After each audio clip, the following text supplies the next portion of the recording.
little bit further. Oh, geef mijn sjaal Come in nog. front of us. We don't have electricity, so we don't have microphones. Please come together. Very close. It's Okay. good for the temperature. Keep each other warm. Just stand together. So, Can everybody hear me? Yes? Okay. Well, first of all, welcome.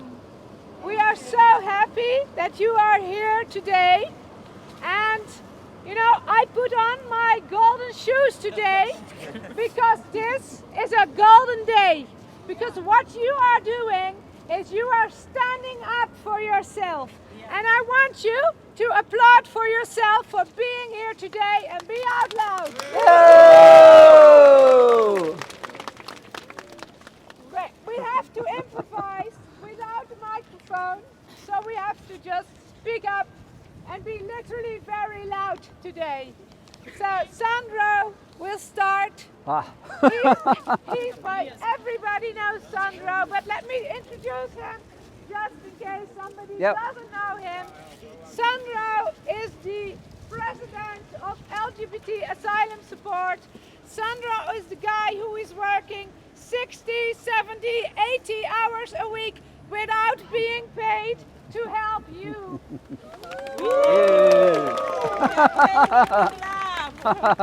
Pay him with love, true.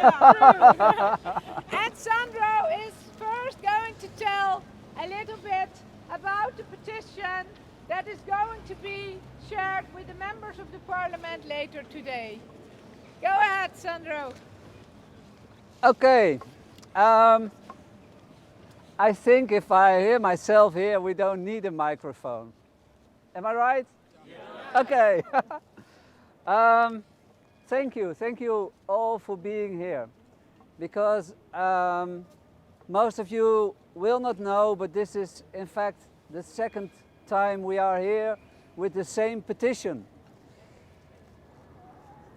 What I will tell is a little bit about the history of Not Gay Enough.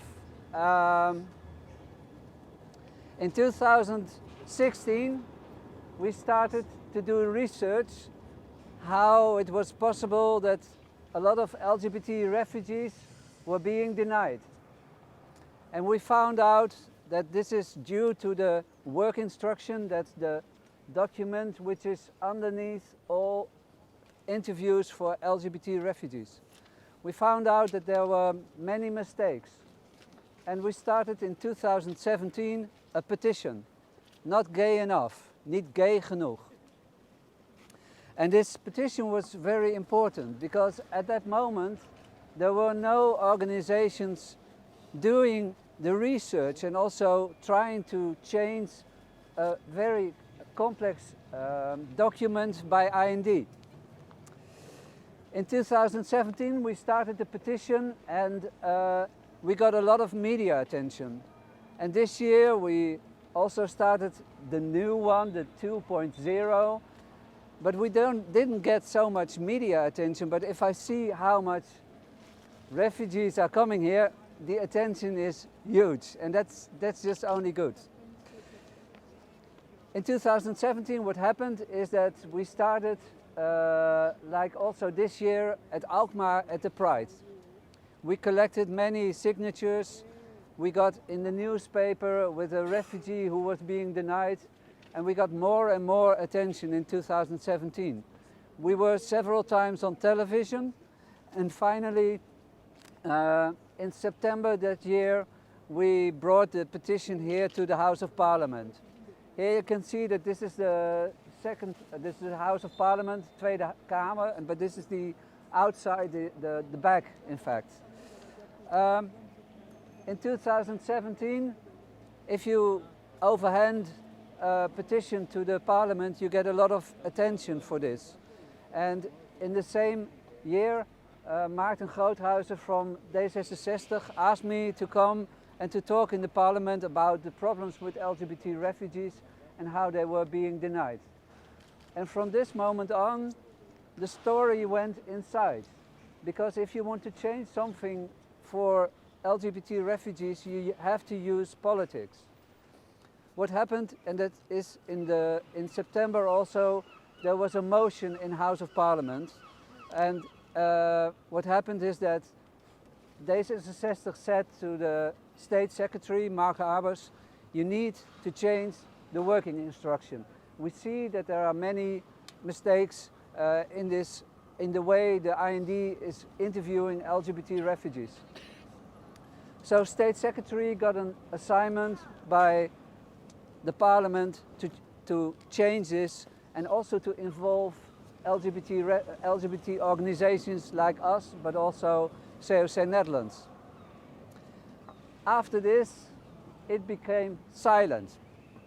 We were not involved in the new work instruction, and suddenly in June 2018 we were invited by the IND just to have a quick talk. We were there and suddenly we heard, yeah, in July there will be a new work instruction, and we were surprised because we were just totally not involved. But they said, well, it will be one, it's a compromise with many things. In this 2000, in July, the new work instruction 2018/9 started. And from this moment on, we were looking at all cases of LGBT refugees, how the interviews were going, but also why they are still being denied. It just happened again. So we sent many letters to State Secretary, what's going on? There is a new work instruction and still we see that LGBT refugees get denied. And we got a very important letter back, because my main question for today and what we are also going to say inside is, who's in charge? Who's the boss? The State Secretary is boss also over the IND, but we saw that the IND was still using old systems. And I quote the letter of December 12, because this is an important one.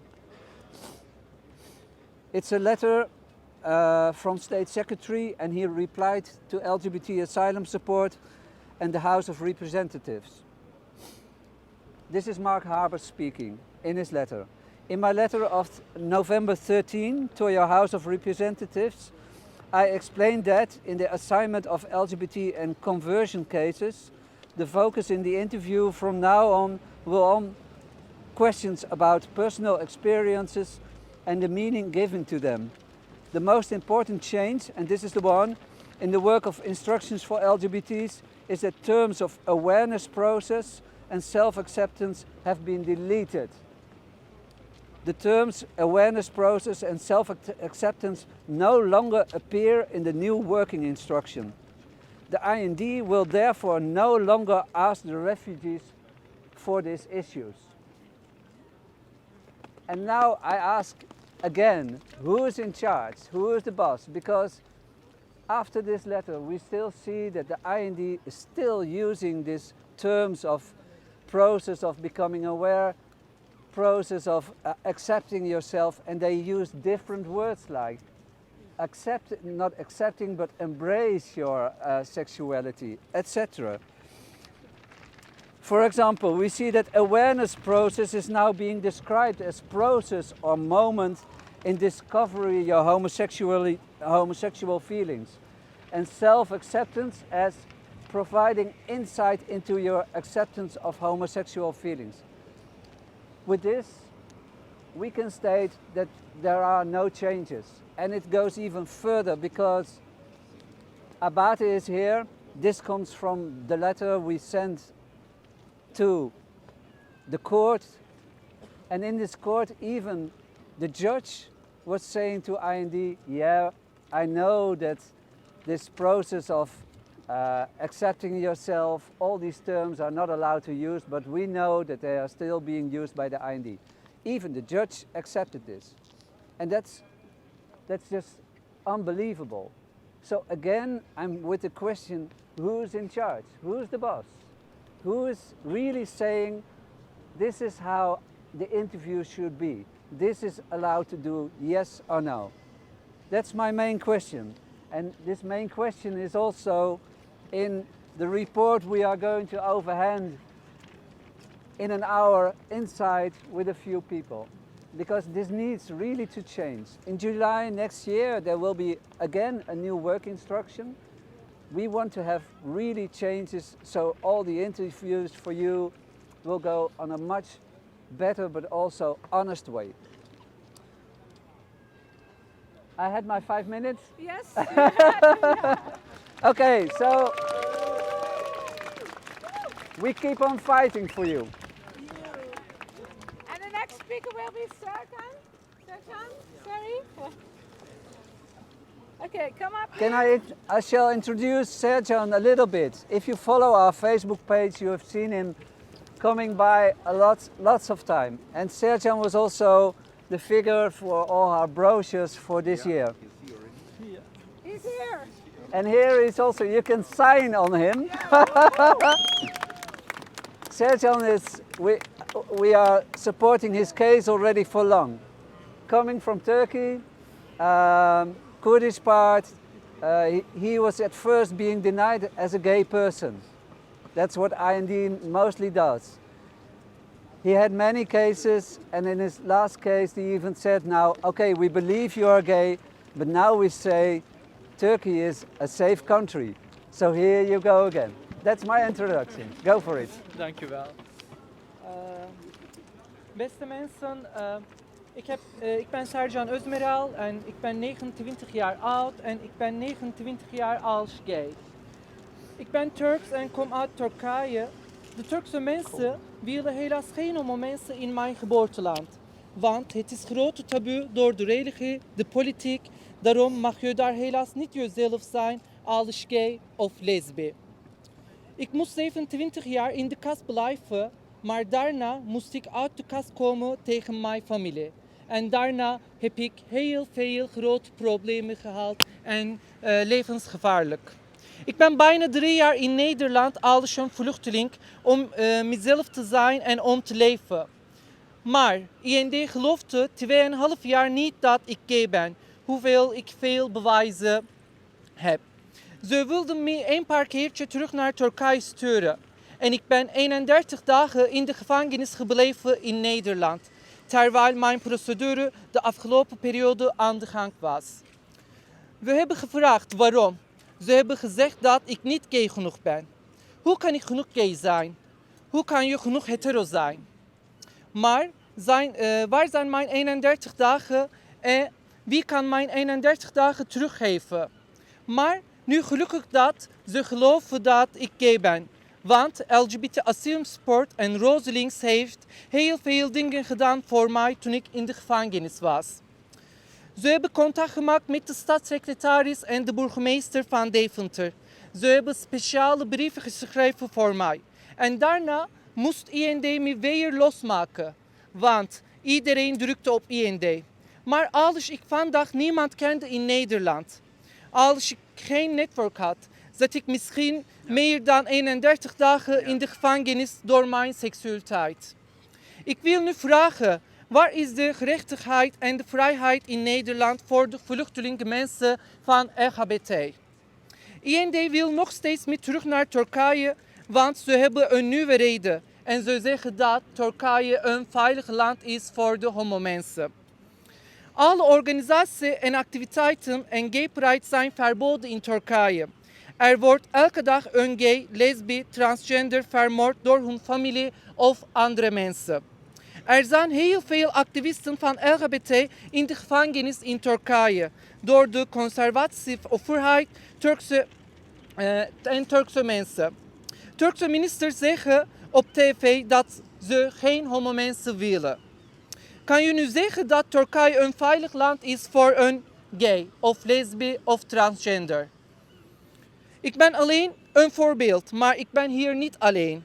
De alle kleuren zijn mooi samen en wij moeten goede mensen zijn in het leven. Dank u wel.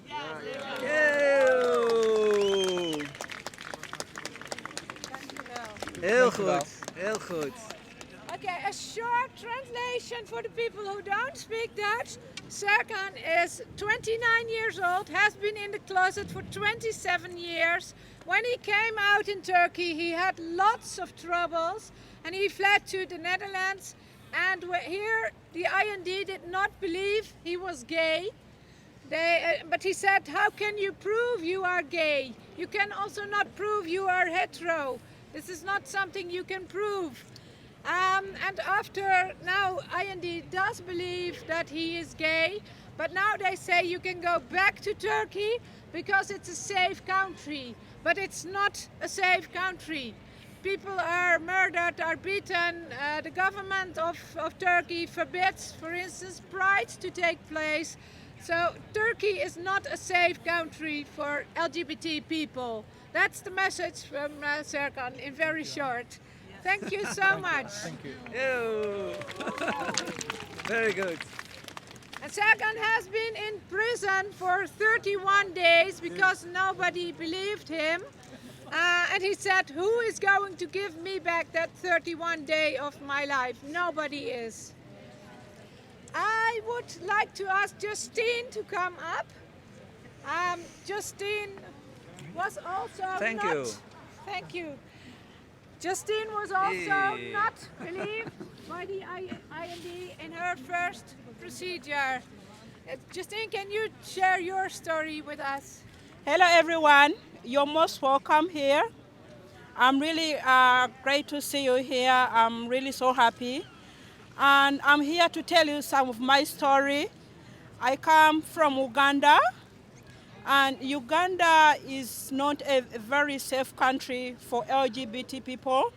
And if you're caught, like if you know that you're an LGBT people, you're stoned to death, you're kept in prison. So it's not a very safe country. But when I felt here in Netherlands, IND said I'm not lesbian, I'm not gay enough, as they always say. So I was thrown on the street. At the end of the day, I went to one of the charity organizations in Amsterdam, and they threw me on the street saying that because I'm a lesbian, so I'm a danger to some women who are staying there and children. So for that reason, I was thrown on the street. But finally, Rosenlinks and Sandro's helped me, and then I went back for my second procedure. And they were the very people who say that I'm not a gay enough or I'm not a lesbian. There are very people who still believed in me, what I am. And I'm really a proud lesbian. We are very many people here from Uganda who are gays, who are LGBTs, but still we are thrown on the street because we are not believed what we are. But please still be proud of yourself, keep fighting, everything will be okay for you. That's my speech. Thank you. Thank you so much. Thanks for empowering us, Justine. Thank you so much. And thank you for collecting all the autographs, all the signatures this year on all different prides with the people signing the petition. Justine did do a very great job together with some other people, but she was one of the people. Never lack of energy to collect signatures for the petition. So thank you. Very good. Very good. Okay, let's move over to Ariel. Sorry. Ariel was going to do a lip sync act, but unfortunately we don't have the electricity, we don't have the music.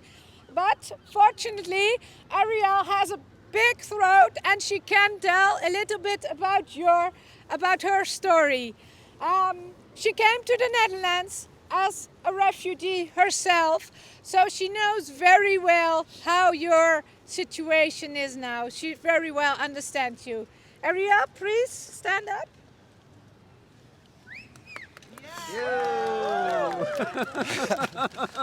Hello everyone, thank you for coming out today. I must say that I can understand, I can also sympathize with what you are all going through. Not at the fact that I have been through some of the situation that you have been through, but my I'm here now just to encourage and to say, do not give information that you cannot give answer to. That's one. I'm just giving you some tips.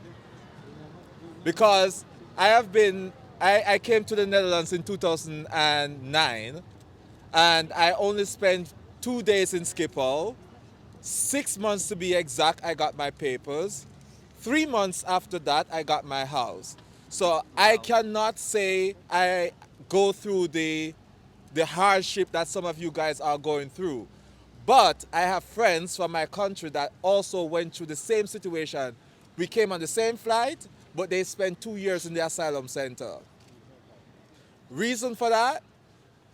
They go online and they're constantly searching for information, searching for things that happens in the country that is not your story. Stick to your story and your story will tell for you.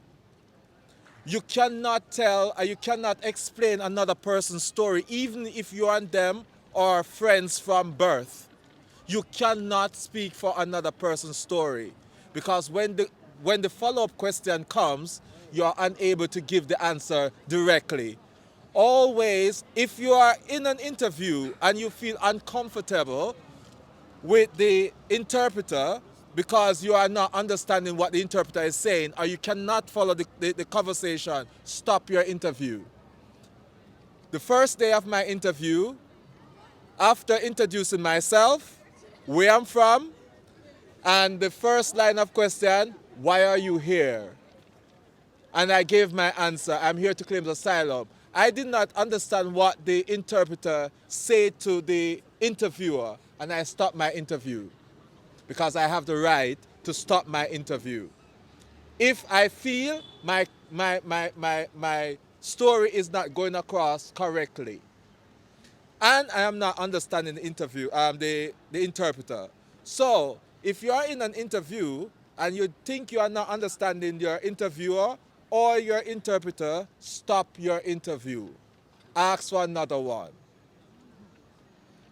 I did that. And it took me roughly 1 month later for my first and my second interview, and 6 months later my papers was in my hand. Good, good. You have to be very stern, very direct with the IND. If you are asked a question and you constantly going, you place a doubt in someone's head. So direct, to the point, answer what you are asked. Do not give more than what you are asked for. If you are asked if you eat bread, yes, I eat bread. Not, yes, I eat bread with butter. Good example. They asked you if you eat bread. They didn't ask if you eat bread and butter. So answer the question directly. Only what you are asked. Nothing more, nothing less. Because when you give more, you give yourself another question that you are not planned to answer. And if you give less, you give yourself another question that you didn't plan to answer, because they are going to ask you why. And the other question, if you give more, they're going to ask you, and whose story is this? So give the story based on your situation, not on another person's situation. You can use examples. I'm not saying that you can't use examples. You can use examples, because I did it. I give examples to clarify what I am saying, and make sure you say that. I am giving you example for example, and you give them whatever the example is. Only to clarify what you are saying or to emphasize your point. But keep strong, and I am sure if you fight for what you want, because no one can explain to me what is gay genoeg or what is heterosexual genoeg. Up to this day, I don't know if anybody can tell me that, not even a mathematician. How can you define I am gay enough or I am gay too little? What is that? I don't know. And what is straight enough and what is not straight enough? I don't know. Because even macaroni is very straight, but when you wet it with hot water, it bends. So Correct. I don't know what is straight enough and what is gay enough. So, and there's one thing you need to also say for the I'm speaking to the guys that can pass for heterosexual, so they say, in which it's more masculine, not effeminate. Whenever time that question come, ask them, Hey. can you define the meaning of, can you define what a person look like when they are straight from a person that are gay? Because you don't understand.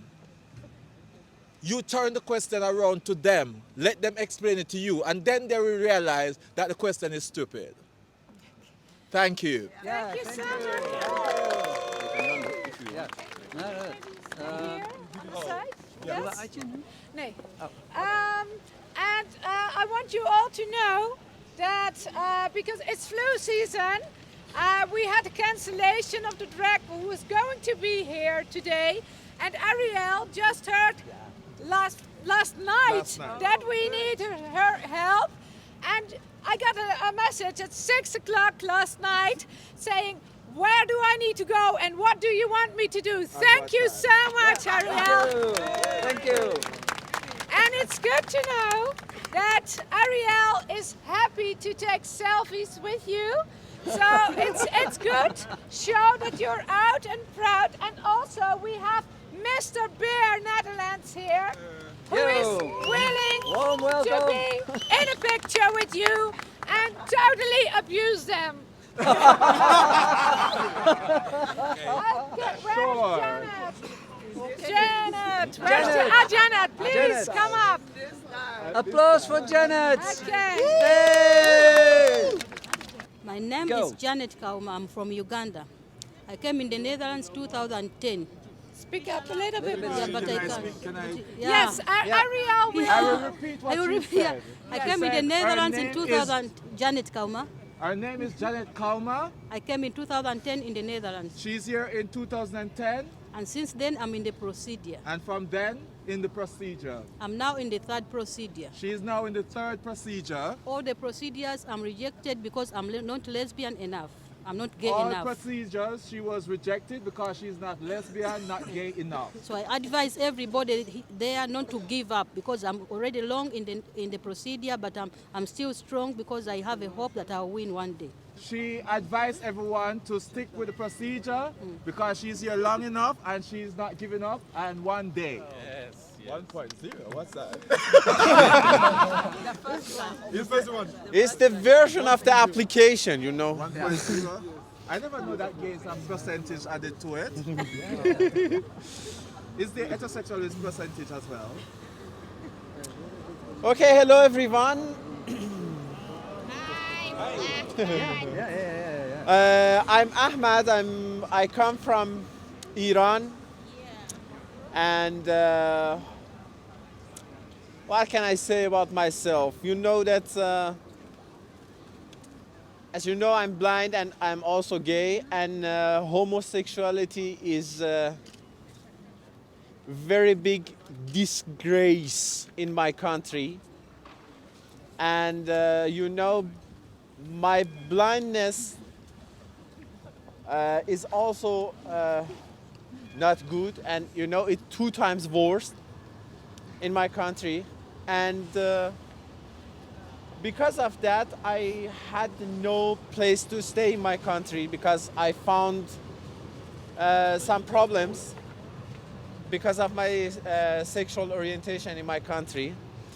And I came here to the Netherlands, I think 3.5 years ago. And IND also didn't believe me. And I, you know, I don't have a right place to stay here also. And but I'm now in a third procedure, and it's all of them because of Sandro. Is next to me. He's supporting me too much. From 2.5 years ago, we were together. Yes, he did a lot, really a lot for me. I can never forget it. But yeah, in my last case, I had my interview and I got negative again. And but 1 month later, IND took their decision back, and they told that, oh yes, we are wrong and we want to re-examine your case. But it's, I think, yeah, it's 11 months now that they didn't do anything. And I'm actually in an uncertain situation. But I want to announce one thing here. I don't know what will happen, but I want to say I am who I am, and you cannot change me with every decision you take, you know? Yeah. Thank you so much for your listening. Thank you for being Very good, very good. Thank you well, thank you well. Thank you very much, Ahmad. Thank you, thank you. You want to go down? Yeah. Fine. Okay, and another thing we have to improvise.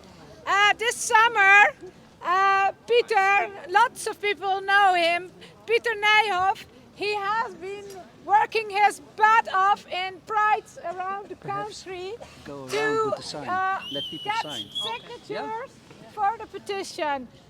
Pieter is the chairman of Roselinks, and he is also a singer. He's going to perform together with Maryen, who is an activist for injustice in all kinds of levels, not only human but also for animals.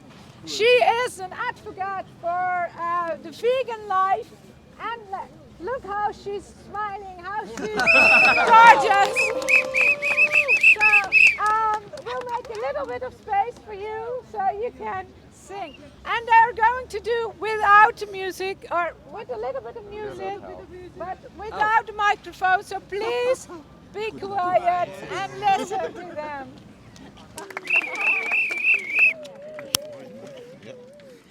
Thank you. Heel mooi. Thank you so much. Great. I would like to invite Attje Kuiken, Bram van Ojik, and Jasper. Is he there already? Okay. Later Jasper van Dijk will join us. Maar Attje spreekt namens ons alle drie. Nee, jij Ook ook. Jasper. Nee, maar ook Jasper, toch? Dat bedoel ik. Ik ook, tuurlijk. Hello everybody. Warm welcome, warm So welcome. happy to see you, and I'm so proud of you that you overcome your shame just to be here today. Very good. And it must not be easy to talk about how you feel inside, that you love somebody that is not really recognized in your own countries. So that's why I'm very proud of you, because it's different. It's also different in the Netherlands. To be honest about how you're feeling, it must be extra difficult to be honest in a country that is not normal to love another man as a man. It's not normal to love another woman as a woman. It's not normal to feel like a girl but look like a man. So I'm very proud, very proud, very proud that you all came here today to address that. So thank you so much. And we fought together, not only we, but lots of members of parliament, to change the working instructions of the IND, because it was wrong, it was not proper, and they recognized that it was not okay. So they changed it. But if they do change the rules but don't act differently, we still have a problem. So we continue our fights, we make sure that justice is being served, and we fight that fight together. Thank you so much. Bravo! It's okay. Nee, it's fine. Ja, that's picture? Ja, dat is prima. Je was kort maar krachtig. Kort maar krachtig. Links is ja, dat is de woord. Okay. So be strong. Hold each other together. Make sure that you help each other. Yes. And we'll see each other in the member of parliament for the petition. Okay, we'll see each other then. Thank you so much. Bye bye. Attje and Bram, we would like you to sign the petition here also. We have a big petition. Where is the petition? The big sign. Who got the petition? Where is it? Ja, was prima. It's lost. Yeah, there it is. There it is. Wil je de Can you petition? over? Yeah, come on. Yeah, we signed it. Yalla, come on. Sorry. Lekker pen.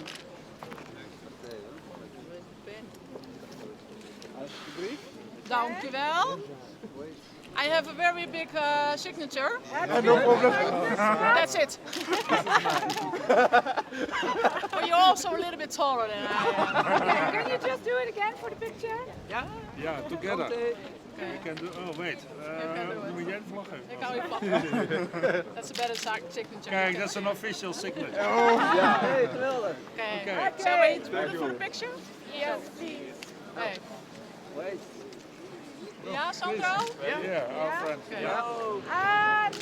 If all you take a picture, we want to take a selfie with the petition as well. Yeah. So after we'll Selfie Make a selfie! No! Very good. Hebben wij nog geen selfie? We're the only ones without a selfie. Let's put it up in the hair. Yes. Here we go! Here we go. Okay. Very good. Thank you all. Thank you so much. See you later. Okay, we're going to turn around and make a selfie here. Okay.